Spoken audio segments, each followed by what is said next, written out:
this is actually very exciting because I never get to interview anybody, and you only interview people. So I feel like this is some sort of weird,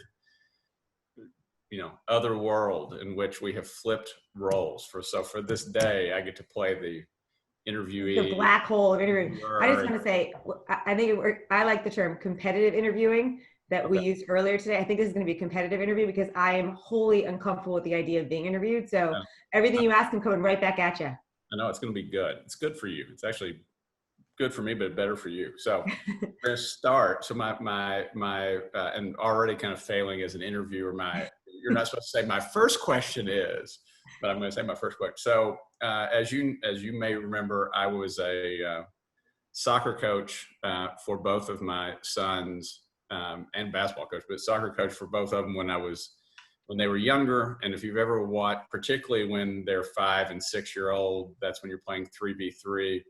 And watching 3v3 5 or 6 year old soccer is not really the most exciting thing. And so one thing you may remember is, or somebody would always ask me, well, how can you tell if one of these kids is eventually going to be a really good soccer player? And I would say it's the kid who understands spacing, because in 6 year old soccer, they all bunch up. If the ball's over in the left corner, everybody's in the left corner. And it's like the one kid who figures out he can get into space, and eventually that ball will squeak out and he can take off and score. That was like the smartest kid or best kid. But anyway, so my question for you is this: if you're in the context of that bunching in soccer, it feels to me like there is just everywhere I turn in healthcare conversations, there are discussions about behavioral health, this, behavioral health that, mental health solutions, services, and everybody's kind of talking about it. And what I'm wondering, which is probably a little bit heresy for the event that we're taking part of, is like this. Thank you, Salome. Why does behavioral, is this just like a bunch of people bunching around the ball? Is this sort of like other things, social determinant of health, whatever is the sort of hot thing of the moment? Why does it matter? Why does it actually matter now? Is it a real thing we should be focusing on? We got a lot of diabetics, we got people with cancer, we got people with heart disease. Like, shouldn't we be focusing on them? Why are we focusing on behavioral health? So one of these, you and I have joked about this through the years, we would also call it the run to the light syndrome, right? There is something, healthcare gets a bee in its bonnet, it gets all excited about this or that, and then everything else, like, run to the light, this will save us. And you just know that if you wait long enough, there'll be a new light and people will run to that light, and this poor little thing will get in trouble and not be in favor anymore. I actually think that's not the case for behavioral health. And I love that I get to do this interview with you, Marcus, because I have known you forever and I love you deeply. The very first time that we really became friends, I would say, is we had been trying, as Eliza, this is way back in the day, to do something with you as Walmart. This was like 10 years ago. And literally more than 10 years ago, I went into a meeting with you and we were all ready to explain. We had already had 6 meetings with you at this point. We'd bring you these gorgeous ideas. We'd be like, Marcus, this is fantastic. This is something for diabetes. This is something for asthma or cardiovascular disease. And you'd always do the very polite equivalent of, you're so cute, thanks for those ideas. That is not of interest in any way, shape, or form to the X million number of uniques. I think it was 150 million uniques who walk through our door every single week. So thanks, no. And only the very first time that ever changed, we'd walk in and we talked about the unmentionables. And this notion that we have to expand the definition of health to include life, because when life goes wrong, health goes wrong. We talked about caregiver stress, financial stress, relationship stress, and workplace stress. And I remember you pushing back in the way that you do, and anyone who knows you, Marcus, knows this. And you're like, that's the first intelligent thing you've ever brought me. And you didn't mince words. You were like, that actually makes sense. And I think what you were getting at is because that is behavioral health. Because what we were talking about is the impact of real life on humans. And the impact of real life on humans is hard. And it expresses itself in things like anxiety, despair, loneliness, depression. Another topic that we've had for a long time is the notion of deaths of despair. Mm-hmm. And 2017, 2018, 2019, for the first time, the death rate in the US started climbing. And it started reversing years and years and years, decades of improvements. And it started climbing because of the increase in deaths of despair. I think it was actually 2016, 2017, 2018, 2019, it's been flat, maybe came down a little bit. I guarantee it's gonna rise again now. And deaths of despair, as we know, are from deaths related to alcohol, drug abuse, or suicide. And that is the underpinning of why this notion of behavioral health, I think, isn't going anywhere. And when you look at the challenges of COVID and what's going on in our country at this very moment with Black Lives Matter, we will absolutely, the opposite of the deaths of despair is connection, right? The opposite of this notion of, there's this great quote that I wanted to share with you from Johann Hari's new book. I'm guessing you read this already. I have not yet. Lost Connections. There's a quote in it, the opposite of addiction is connection. So what I want to argue is, I actually think if we say what light should we run to, and this is a light that's actually going to stay here, it'll be love. I think connection will save us. And I think connection is at the root of addressing behavioral health. So you mentioned something going back on the unmentionables. One of the areas that was explored in the unmentionables was also caregivers and caregiving, and the perceived kind of stress and angst and challenges that caregivers face.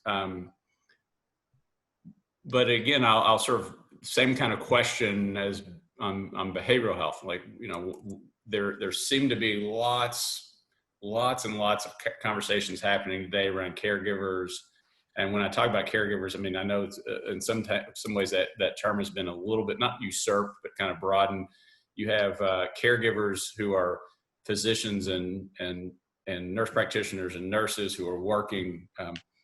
You have paid caregivers who are going to the home. I'm sort of more describing the unpaid caregivers, so those who are caring for an aging parent, or who has a health issue, or challenges a spouse who has a health issue, a child who has a health issue. Again, kind of similar to behavioral health, it feels like all of a sudden caregivers, unpaid caregivers, and sort of there's been a dialogue and conversation around them that's just sort of popped up. But we've had people who've been caring for aging parents for, centuries. And I guess the question is, even going back to the unmentionables, what is sort of, why are we focusing on them? Why are we focusing on them now? I love that question. And I think I'll use an analogy back to Walmart. In the same way that Walmart, you can think of as sort of really a backbone to the essential infrastructure of the US, and we've certainly seen that play out in the last couple of months. Caregivers are an essential backbone to the economy, period, end of sentence. The value of the unpaid caregiver labor, and this was before COVID, and this is a 5-year-old number, was $490 billion. The most recent number is 53 million unpaid informal family caregivers in the US. Again, that was before COVID. And I would argue that the numbers have probably at least doubled. We at ARCHANGELS, we just fielded some research that looked specifically at what percentage of the US would now self-identify, would say, I am actually a caregiver, and that number is now 61%. And we asked a follow-up question, which is, okay, were you a caregiver before COVID, or are you new to caregiving? And 51% of the population said that they were new to caregiving. And I want to just go through a couple statistics around caregiving, because I think it matters so much. When most people think about a caregiver, a population thinks about exactly what you just described, which is the paid caregiver, right? It's the front line, it's the doctors, it's the techs, the nurses, the physical therapists. And that is true, and they are caregivers, and it's an incredibly important population. And I love all the efforts that people are going outside and clapping and recognizing this population. Less seen is another front line of care, which is the paid caregiver who might be a cashier at Walmart. It could be the postal worker. It's somebody who's delivering vital infrastructure support so that the economy could keep moving. And then there is this unpaid informal family caregiver, which I think has been the most invisible. And I think one of the reasons they're becoming visible right now is because the burden on them is so extraordinary to be handling the changes that are happening across the economy. And one of the things we used to love to joke about, but it's not a joke, but it is kind of a joke. I wish the unpaid informal family caregiver population would take a strike day. Be like, you know what, we strike, we're out. because it would literally bring the economy to its knees. Mhm. I want to share a couple other quick data points with you because I know you love data. So we use a metric we call high intensity for caregivers, much as we did in the olden days around the vulnerability index and the notion of, expand the definition of health to include life. How do we measure the impact of life on health? High intensity caregivers are 10 times as likely to have a clinically significant level of anxiety. They are 5 times as likely to report using alcohol as a coping factor. They are 10 times as likely to report that they expect their health will worsen in the next year, which is an incredibly important metric because humans are very good at predicting what's going to happen in their health, as it turns out. And caregivers are at high risk of being much less connected. Caregivers who are at high risk are much less connected to positive coping strategies like family, faith, and other caregivers. 32% less connected to family, 40% less to faith, and 45% less to other caregivers. So serious indications that this population is massive. We're not seeing it, we're not supporting it, and the impact for caregivers of behavioral health is, nearly immeasurably large. Well, and also, I think there's a comment that if you listen to some of those facts, it also feels like it's a group that is inherently isolated as well. Maybe not sort of truly physically isolated, but sort of emotionally isolated, or they feel kind of isolated because of that burden they carry. So kind of, I guess with that point, then going back to it, this question of we started with is behavioral health kind of a fad? Is it a real thing? Is it something we should be focused on and committed to? Caregivers, same thing. Is this sort of is it the need to kind of focus on their needs? Is this a little bit faddish? I think what you've convinced me of is no. If you want to address core medical and healthcare needs, you better address behavioral needs.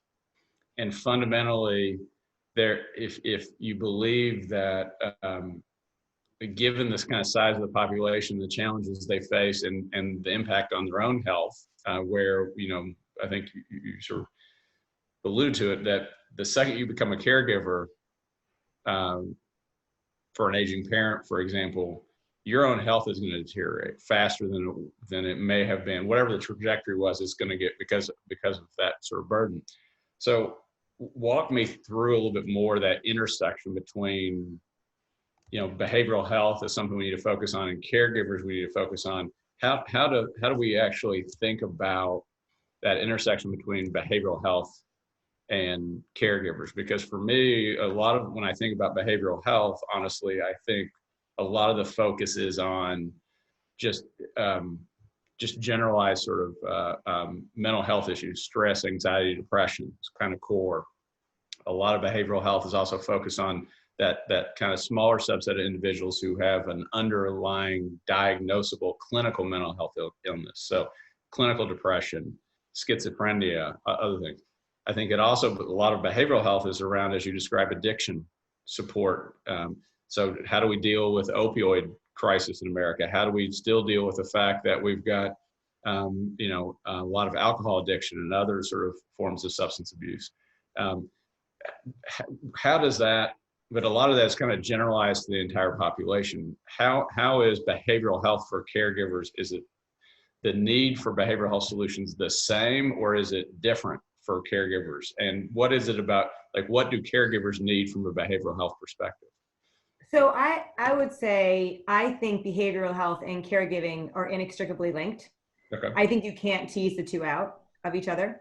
And I think that in a negative way and in a positive way, right? Because caregiving also can give you a lot of joy, it can give you a lot of purpose, it can give you a lot of fulfillment. It can also actually double your risk of coming down with a chronic condition, double your risk of depression. So we know that these two things move together. I want to use as a quick analogy the notion of the silos that you and I discussed before, which is, I think the way that the healthcare system is organized, the way that our country really is organized, is around this idea of this is financial services, and this is healthcare, and this is retail, and this is entertainment. And therefore, I'm going to service you, human, within the construct of this silo. If you think about what humans do, and this is why I think Walmart Health is so genius. That's not what humans do. Humans wake up in the morning and they're not like, this morning I'm going to focus on my, my financial services self. Second hour of my day will be my healthcare stuff. My third hour of the day, I will do my shopping. And then I will focus on my entertainment. Like, we just wake up and most of us are out of control from moment one. And that's particularly true for caregivers. Yep. And so I would actually argue caregiving is really the epicenter of life sucks disease. And you'll remember life sucks disease was the other term we would use for the unmentionables. Mm-hmm. So if you're a caregiver, it is likely you're also seeing huge corresponding magnifying negative effects in other aspects of your life, specifically your financial life, your relationship life, and your workplace life. We know the percentage of caregivers who are no longer able to do their job the way they could before, or even do it at all. The financial impact on caregivers is through the roof. What percentage of caregivers get a divorce? I can't even begin to imagine. I had 2 examples just yesterday of folks who came out of a caregiving situation and ended up getting divorced because of it. And so I think the question of what do we do to impact it is by addressing the holistic needs of the population. And the population includes a huge percentage of caregivers. And the needs of these caregivers, absolutely, if you back up to the core, reflect what behavioral health can do to address the negative impacts, but as importantly, to build towards the positive, to build toward the purpose and connection, peer-to-peer support, helping folks with loneliness, giving them practical, tactical tools in a way that is accessible, in a way that is affordable, in a way that helps them feel seen that they might not have been seen otherwise. And so then take that. So I'm going to go back to the story you told in the beginning, which was how I'm a real pain in the tail to work with, and that you often will bring me great ideas and I shoot them down. But in my mind, I don't think I'm a pain in the tail. What I'm mostly interested in is I'm actually interested in things that work. I don't actually care about doing things that look pretty or feel wildly innovative or use the next greatest technology. I'm sort of using a behavioral health example from a number of years ago. This goes back probably more than a decade ago.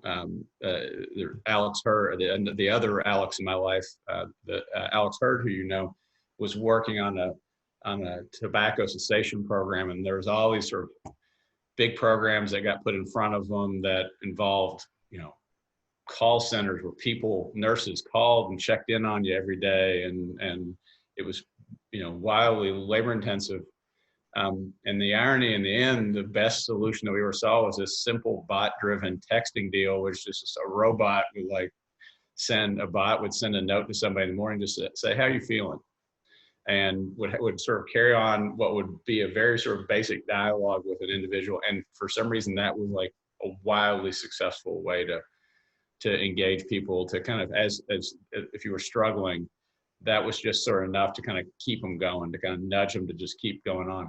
So I think about that a lot, which is, it's not always the hottest or sexiest or coolest thing, though the healthcare industry loves to do the sexy stuff, because you can talk about it and you can get on stage and, as a health plan or as a health system or whoever, and sort of brag about you're working with the latest and greatest, but 99 times out of 100 doesn't actually really do anything.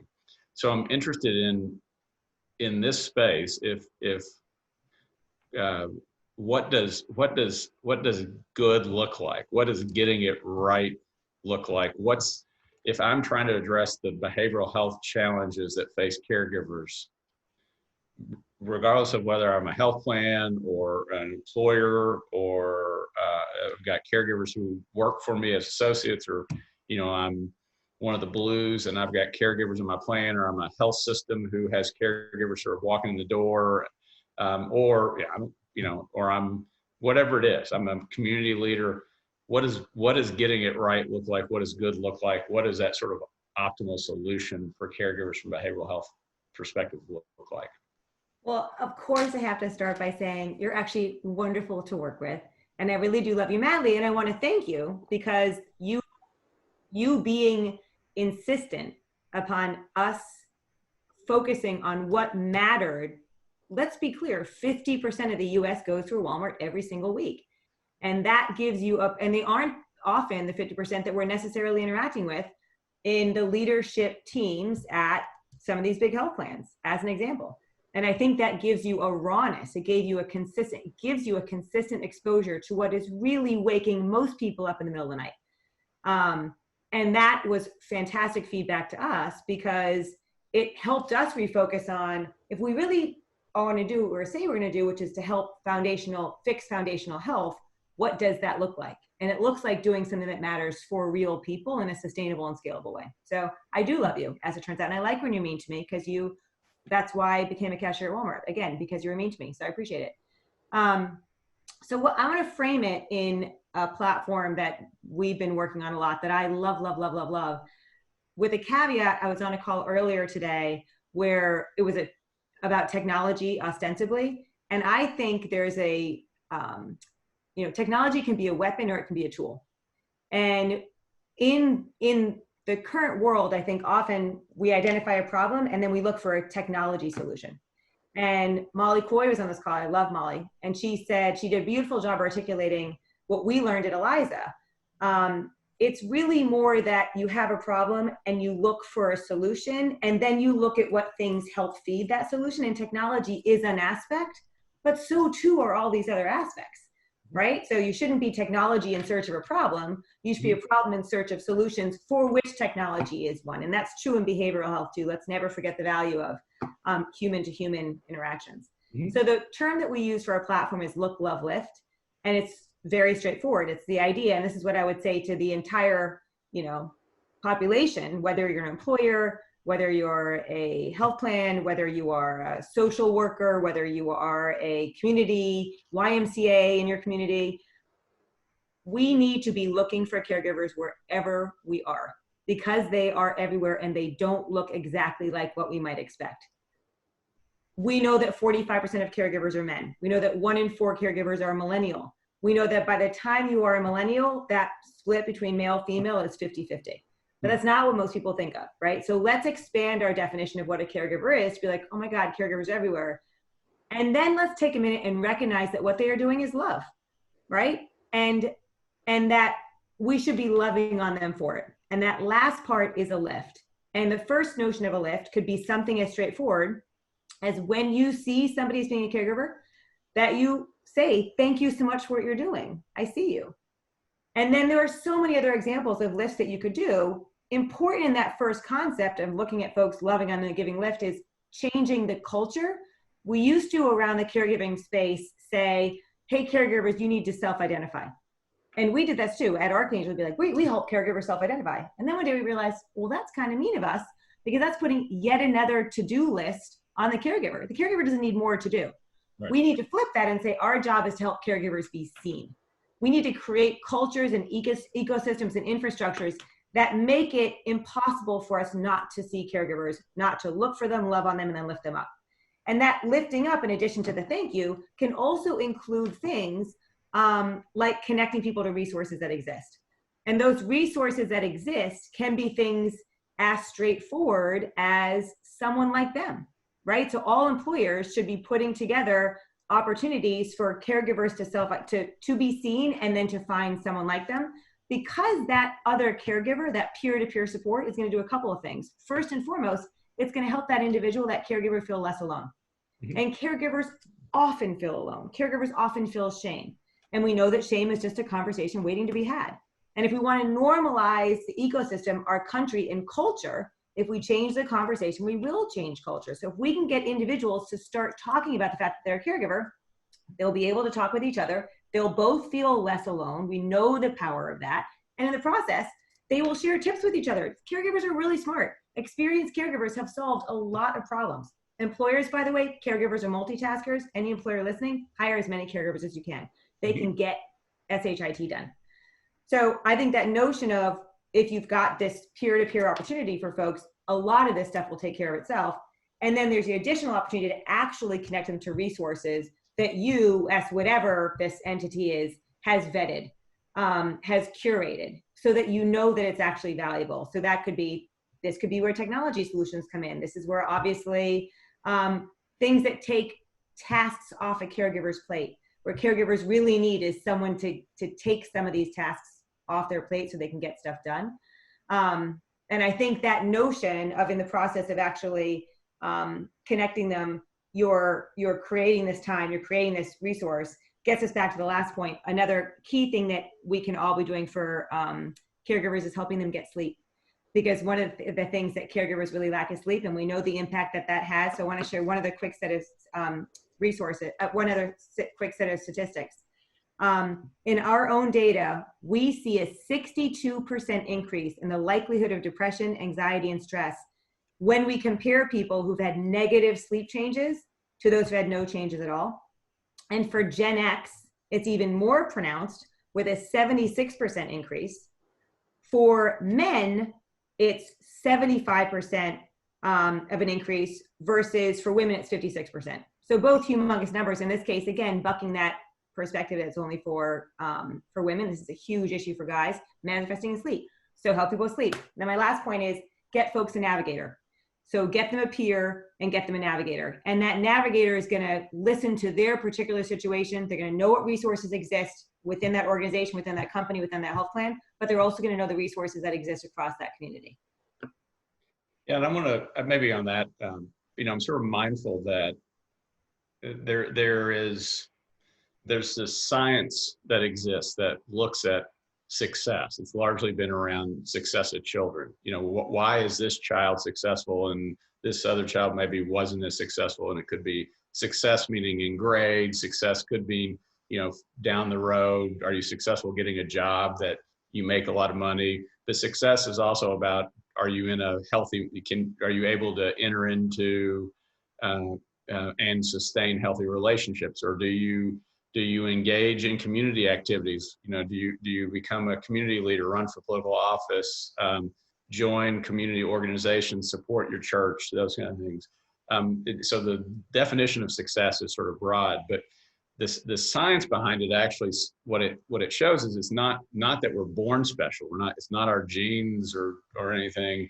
That there are these attributes, and that the extent to which we as individuals and as groups sort of display these attributes are sort of critical in terms of they seem to have some strong connection to success of individuals, success of teams, success of communities. I say that all to say, so it's things like curiosity and grit and zest.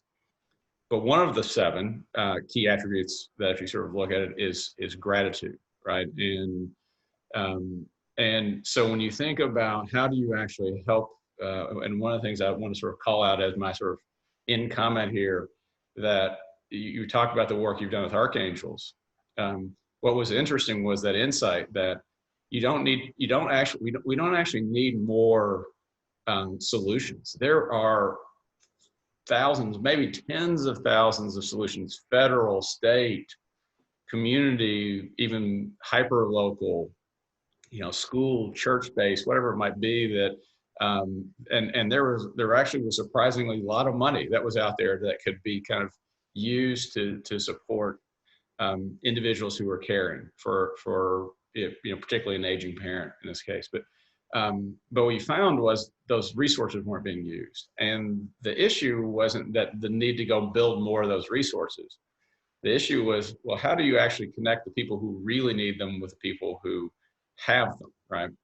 And the people who really need them, actually, as you were describing, what was interesting, sort of watching all the work you did, is how they didn't know about them. They felt sort of alone and isolated.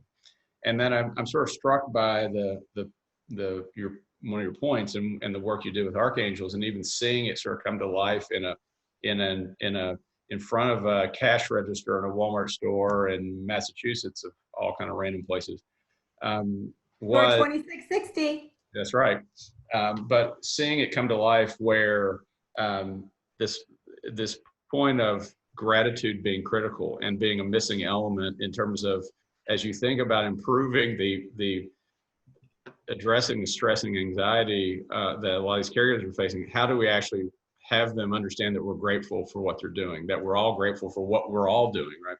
And that if you remember, you're wearing those kind of, early on, wearing those strange wings, and people would walk up to you and say, like, why are you wearing these wings? And you say, well, we're doing work to support caregivers, and you would ask them, are you caring for an aging parent? And a lot of people would say sheepishly, yes. And then you would look at them and say, we just want to thank you. You know, caregiving is, we believe caregivers are America's unsung heroes. And I can remember in a couple of those cases, I mean, people breaking down right there in front of you. And at first I thought, gosh, it's kind of odd, but I'm sort of struck by this reality that in many cases, it was probably the first time that anybody had shown any gratitude for the work they're doing. And so often I say the simplest things from a behavioral health perspective are the best. And so thank you for what you're doing, and keep it up, because we need it.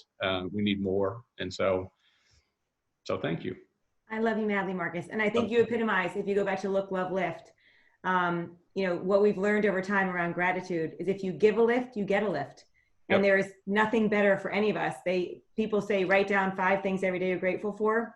The only thing more powerful than that is write down 5 things you did today for which somebody else is grateful. Remind yourself to be giving, and be loving on one another in any way they can. So I'm so grateful to be here, and I love talking to you, and I would talk to you any day, all day. Wonderful. Have a great day.